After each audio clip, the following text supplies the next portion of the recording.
Hello दोस्तों, आपका स्वागत है आपके अपने YouTube channel read speed knowledge में। और आज के इस वीडियो में हम देखेंगे संविधान का एक बहुत ही महत्वपूर्ण टॉपिक, एकात्मक शासन प्रणाली। इसके अंतर्गत हम देखेंगे एकात्मक शासन व्यवस्था किसे कहते हैं या एकात्मक शासन प्रणाली किसे कहते हैं, एकात्मक शासन प्रणाली की परिभाषा क्या है, एकात्मक शासन प्रणाली की विशेषता क्या है, एकात्मक शासन प्रणाली के गुण और दोष क्या हैं। तो चलिए वीडियो शुरू करते हैं। इससे पहले चैनल पर नए हैं तो चैनल को सब्सक्राइब कर लीजिए, बेल आइकन प्रेस कर लीजिए ताकि आने वाले वीडियो की हर एक नोटिफिकेशन सबसे पहले आप तक पहुंचे। तो चलिए वीडियो शुरू करते हैं और सबसे पहले देख लेते हैं एकात्मक शासन प्रणाली का अर्थ क्या है या एकात्मक शासन प्रणाली किसे कहते हैं। तो एकात्मक शासन प्रणाली वह प्रणाली है, एकात्मक शासन प्रणाली वह शासन प्रणाली है जिसमें शासन की सारी शक्ति केंद्रीय सरकार में निहित होती है, जिसमें शासन की सारी शक्ति केंद्रीय सरकार में निहित होती है, अर्थात शक्तियों का केंद्रीकरण होता है, यानी शक्तियाँ एक स्थान पर एकत्रित होती हैं। स्थानीय या राज्य सरकारों का अस्तित्व एवं शक्ति केंद्र सरकार की इच्छा पर निर्भर करता है, और जो स्थानीय सरकारें होती हैं या राज्य सरकारें होती हैं उनका अस्तित्व एवं उनकी शक्तियाँ केंद्रीय सरकार की इच्छा पर निर्भर करता है, अर्थात इकाइयों को शासन की सारी शक्ति यानी शासन की शक्ति केंद्र से प्राप्त होती है। यानी जो स्टेट होते हैं उनको शासन की शक्ति कहाँ से प्राप्त होती है, तो देश में जो केंद्रीय सरकार होती है वहाँ से उनको शासन की सारी शक्ति प्राप्त होती है। एकात्मक शासन व्यवस्था के प्रमुख उदाहरण कुछ इस प्रकार से हैं, जिसमें है ब्रिटेन, फ्रांस, चीन और बेल्जियम आदि अनेक ऐसे देश हैं जहां एकात्मक शासन प्रणाली अपनाया जाता है, यानी एकात्मक शासन प्रणाली अपनाने वाले देश हैं। अब आगे देख लेते हैं एकात्मक शासन प्रणाली की परिभाषा क्या है। तो पहली परिभाषा है डायसी के अनुसार। पहली परिभाषा क्या है, तो डायसी के अनुसार है कि एक केंद्रीय शक्ति के द्वारा शासन की सर्वोच्च शक्ति का प्रयोग किया जाना ही एकात्मक शासन है। यानी एक केंद्रीय शक्ति के द्वारा शासन की सर्वोच्च शक्ति का प्रयोग किया जाना ही एकात्मक शासन है। दूसरी परिभाषा है C.F. स्ट्रॉन्ग के अनुसार कि एकात्मक शासन में केंद्रीय सरकार सर्वोच्च होती है। C.F. स्ट्रॉन्ग के अनुसार क्या है कि एकात्मक शासन में केंद्रीय सरकार सर्वोच्च होती है तथा संपूर्ण शासन एक केंद्रीय सरकार के अधीन संगठित होता है, और उसके अधीन जो भी क्षेत्रीय प्रशासन कार्य करता है उसकी शक्तियाँ उसे केंद्र सरकार से प्राप्त होती हैं। तीसरी परिभाषा है फाइनर के अनुसार कि एकात्मक शासन वह शासन है। फाइनर के अनुसार क्या है कि एकात्मक शासन वह शासन है जिसमें संपूर्ण शासन सत्ता शक्ति केंद्रीय सरकार में निहित होती है और उसकी इच्छा तथा अधिकार सारे क्षेत्र पर कानूनी रूप से सर्वशक्तिमान होते हैं। अगली परिभाषा है विलोबी के अनुसार कि एकात्मक शासन में शासन की संपूर्ण शक्ति मौलिक रूप से एक केंद्रीय सरकार में निहित रहती है तथा केंद्रीय सरकार अपनी इच्छा अनुसार शक्तियों का वितरण इकाइयों में करती है। अब आगे देख लेते हैं एकात्मक शासन प्रणाली की विशेषता क्या है। तो एकात्मक शासन प्रणाली की प्रमुख विशेषताएं निम्नलिखित हैं, यानी भिन्न भिन्न प्रकार की हैं, जो इस प्रकार से हैं। जिसमें पहली विशेषता है केंद्र की सर्वोच्चता। पहली विशेषता क्या है, केंद्र की सर्वोच्चता। एकात्मक शासन की प्रमुख विशेषता यह है कि शासन की समस्त शक्ति केंद्र में निहित होती है, यानी शासन की जो सारी शक्ति होती है वह कहाँ निहित होती है, तो वह केंद्र में निहित होती है। केवल शासन की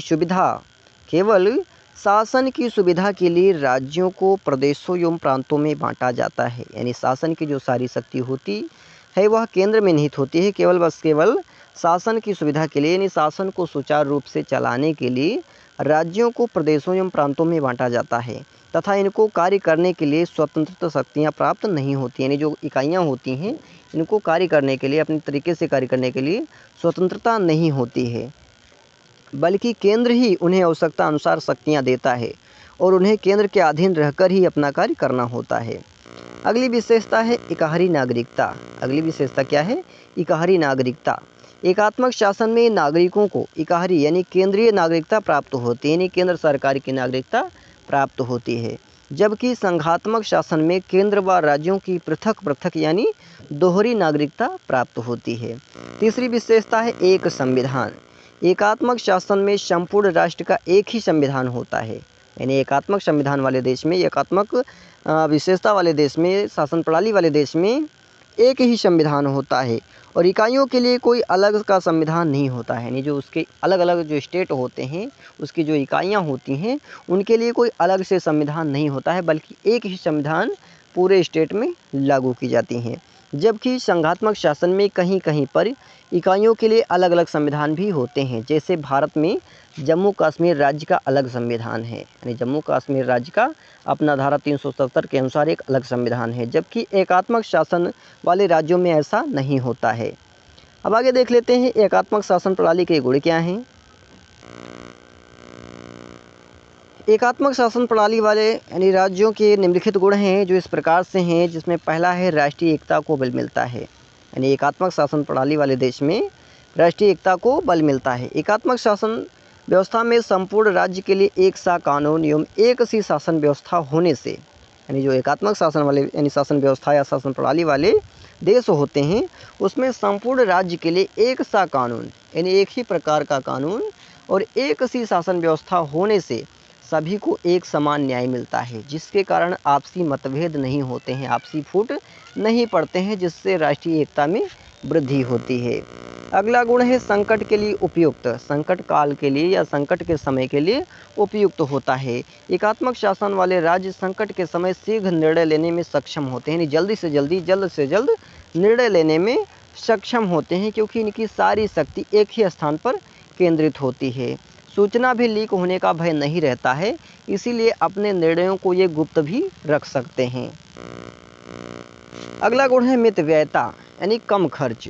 एकात्मक शासन व्यवस्था में एक ही स्थान से शासन का संचालन होने से राज्य इकाइयों में अलग अलग से कोई मंत्रिमंडल या व्यवस्थापिका गठित करने की आवश्यकता नहीं होती है। यानी एकात्मक शासन व्यवस्था वाले राज्यों में एक ही स्थान से शासन का संचालन होता है, इसलिए राज्यों को अलग अलग इकाइयों में या राज्यों के अलग अलग इकाइयों में मंत्रिमंडल व व्यवस्थापिका गठित करने की कोई आवश्यकता नहीं होती है, जिससे काफ़ी खर्च बच जाता है। इस दृष्टि से यह मितव्ययी शासन व्यवस्था कहलाता है या मितव्ययी शासन व्यवस्था होता है। अगला है छोटे राज्यों के लिए उपयोगी, यानी छोटे राज्यों के लिए ये उपयोगी होता है। एकात्मक शासन व्यवस्था छोटे राज्यों के लिए बहुत ही उपयोगी होता है, क्योंकि इसमें संपूर्ण शासन का संचालन एक ही स्थान से किया जा सकता है। अगला गुण है नीति संबंधी निर्णयों में एकरूपता। नीति संबंधी निर्णयों में एकरूपता। एकात्मक शासन प्रणाली ने नीति संबंधी जो भी निर्णय लिए जाते हैं, एकात्मक शासन प्रणाली वाले देशों में या राज्यों में नीति संबंधी जो भी निर्णय लिए जाते हैं, उनमें एकरूपता बनी रहती है, क्योंकि ये निर्णय एक ही स्थान से अर्थात केंद्र द्वारा लिया जाता है। इसके अलावा किसी भी निर्णय के लिए केंद्र को राज्य सरकारों से सहमति नहीं लेनी होती है, जिस कारण नीति संबंधी निर्णयों में एकरूपता आ जाती है। अगला गुण है आर्थिक विकास के लिए उपयुक्त होता है। यानी एकात्मक शासन व्यवस्था आर्थिक विकास के लिए उपयुक्त होता है। एकात्मक शासन व्यवस्था में एक ही स्थान से निर्णय लिया जाता है, इस कारण पूरे राष्ट्र की आर्थिक आवश्यकताओं को ध्यान में रखकर निर्णय लिए जा सकते हैं। अगला है संघर्ष की संभावना नहीं होती है। एकात्मक शासन व्यवस्था में शासन की समस्त शक्ति केंद्र के हाथों में रहती है। एकात्मक शासन व्यवस्था में जो है शासन की समस्त शक्ति यानी पूरी पावर केंद्र के हाथों में रहती है, जिससे राज्य सरकार केंद्र सरकार के अधीन होकर कार्य करते हैं। यानी जो राज्य सरकारी होती हैं वह केंद्र सरकार के अंतर्गत यानी उसके अधीन रह कर के ही कार्य करते हैं। इस कारण केंद्र और राज्यों के बीच संघर्ष की संभावना कम रहती है, लगभग नहीं रहती है। अब आगे देख लेते हैं एकात्मक शासन प्रणाली के दोष क्या हैं। तो एकात्मक शासन प्रणाली के निम्नलिखित दोष हैं जो इस प्रकार से हैं, जिसमें पहला दोष है शासन के कार्य कुशलता में कमी, यानी शासन की कार्यकुशलता में कमी आती है। एकात्मक शासन व्यवस्था में संपूर्ण कार्य केंद्र द्वारा किया जाता है, यानी एक संविधान जहाँ लागू होता है या जो एकात्मक शासन प्रणाली वाले देश होते हैं वहाँ संपूर्ण कार्य केंद्र द्वारा किया जाता है। यानी कोई भी कार्य किया जाता है तो वो सारा कार्य किसके द्वारा किया जाता है, केंद्र सरकार यानी केंद्र के द्वारा किया जाता है, जिससे शासन की कार्यकुशलता के लिए उपयोगी नहीं माना जा सकता। यानी इसको शासन की उपयुक्तता के लिए नहीं यानी कुशलता के लिए उपयुक्त नहीं कहा जा सकता, क्योंकि एक ही स्थान से केंद्र सरकार पूरे देश में कुशल शासन संचालन कर ले, यह संभव नहीं है। क्योंकि कोई भी हो, एक ही स्थान से वह पूरा का पूरा यानी पूरे देश में शासन का संचालन कर ले, पूरे देश में व्यवस्था का संचालन कर ले, यह संभव नहीं है। अतः देश के सभी भागों के हितों व आवश्यकताओं की पूर्ति केंद्र द्वारा नहीं हो सकती। अगला है लोकतंत्र की भावना के विरुद्ध है। एकात्मक शासन प्रणाली लोकतंत्र की भावना के विरुद्ध है। क्यों? क्योंकि एकात्मक शासन व्यवस्था लोकतांत्रिक शासन की भावना का विरोधी है। क्योंकि इसमें प्रांतीय अथवा स्थानीय स्वशासन को महत्व नहीं मिल पाता है, जो कि लोकतंत्र में मिलता है। अगला है शासन की निरंकुशता की संभावना। शासन की समस्त शक्ति केंद्र में निहित होने के कारण, यानी शासन की जो है समस्त शक्ति, पूरी पावर केंद्र में निहित होने के कारण शासन के निरंकुश होने का भय सदैव बना रहता है कि कहीं वह निरंकुश ना हो जाए, कि कहीं केंद्र सरकार अपनी शक्तियों को बढ़ा करके, यानी अपने पावर को बढ़ा करके निरंकुश ना हो जाए और शासन के सभी क्षेत्रों में अपनी मनमानी करने लग जाए। यानी जो हम चाहेंगे वही होगा, बाकी कुछ नहीं होगा। MP MLA माने कुछ नहीं, जीरो। अगला दोष है बड़े व विविधता वाले राष्ट्रों में असफल। अगला दोष क्या है कि बड़े व विविधता वाले राष्ट्रों में असफल रहता है। एकात्मक शासन व्यवस्था विविधता वाले राष्ट्रों में असफल रहती है, यानी जहाँ पर विभिन्न धर्मों के लोग रहते हैं, विभिन्न भाषाओं के लोग रहते हैं, विभिन्न जाति के लोग रहते हैं, वहाँ पर ये जो व्यवस्था है ये असफल रहती है।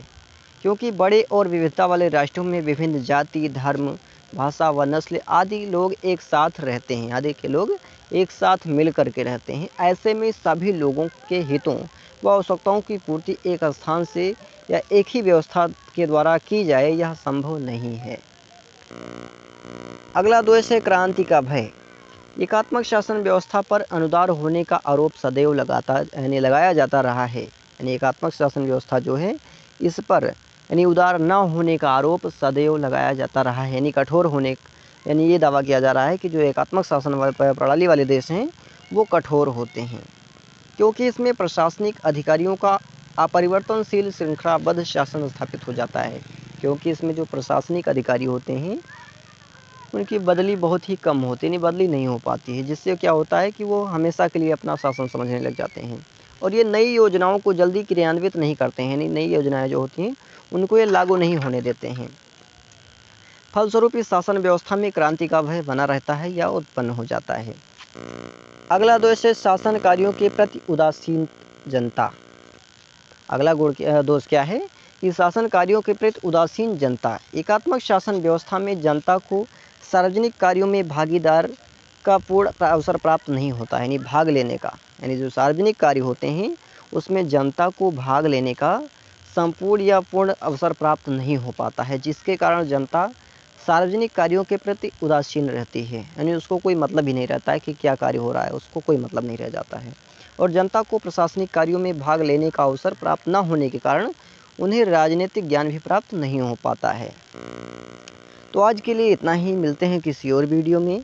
तब तक के लिए जानकारी पसंद आए तो ज़्यादा से ज़्यादा मित्रों में शेयर करें, लाइक करें और चैनल को सब्सक्राइब करें और नए टॉपिक के लिए कमेंट करें।